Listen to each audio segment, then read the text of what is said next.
Yo, good morning sa inyo mga kauban. Dito tayo ngayon sa kabayanan ng Balagtas. Kung mapapansin nyo, napakadalang po ng mga sasakyan dito dahil sinarado na nga po yung boundary ng Giginto, Balagtas. Bawal na po dumaan yung mga malaking mga sasakyan tsaka yung mga pampasero. Sa alternate road sila dumadaan sa may likod po sa Provincial Road ng Panginay, Bulacan mga kauban.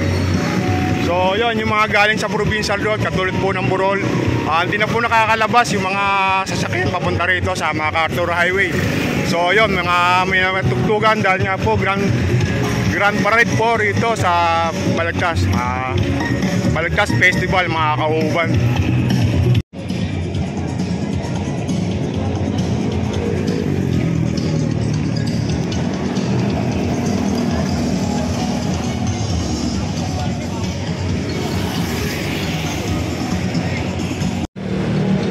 So yun, makikita rito mga kauban, karamihan po ng sasakyan ang gagaling po rito sa Provincial Road sa may kaliwa ko.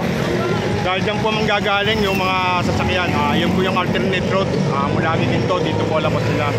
Dito po sa may MacArthur, bawal na po dumaan yung mga ibang sasakyan. Ayan, makikita nyo, napakaluwag. Dahil sarado na nga po sa may boundary mga kauban.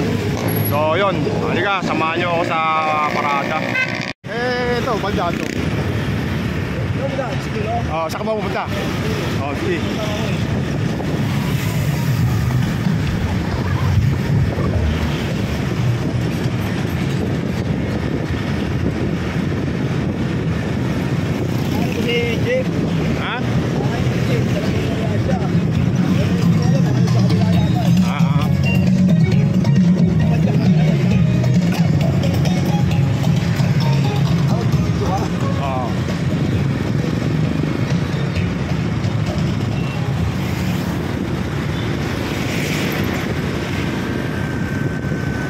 So yun mga kauban, kung mapapansin nyo yung mga sasakyan na yan, hindi po makakadiretso yan sa kabayanan ng Palengke, sa may kabayanan ng munisipyo. Doon na lang po sila sa may alternate road, sa may Panginay po ang daan yung mga yan. Pinagbabawal na po dumaan doon yung mga sasakyan po mula ng mga kaibigan. Lalo na kung umpisa na po yung parada na to, lalo po wala na po makakadaan doon mga kauban, mag-iipit na po yung mga enforcer doon. So yun, di pa ako nag-uumpisa yung parada, bali assemble pa lang sila. Pinakita akong makasamahan ko. Siguro dito na lang ako, Brad. Sisid na para makaumpisahan. Yun, makakita rito, may mga marshal ako nakakita mga kauban.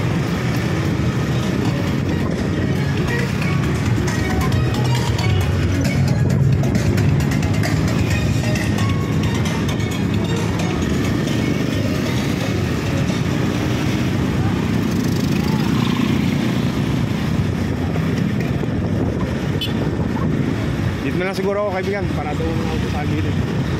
Maraming salamat. So yun, nakakita ko na po yung mga nagaganda ng mga float tsaka yung mga dilag mga kabahan dito.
Ikaw na naman ate, nakita na naman tayo.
dala po ate. Okay lang po.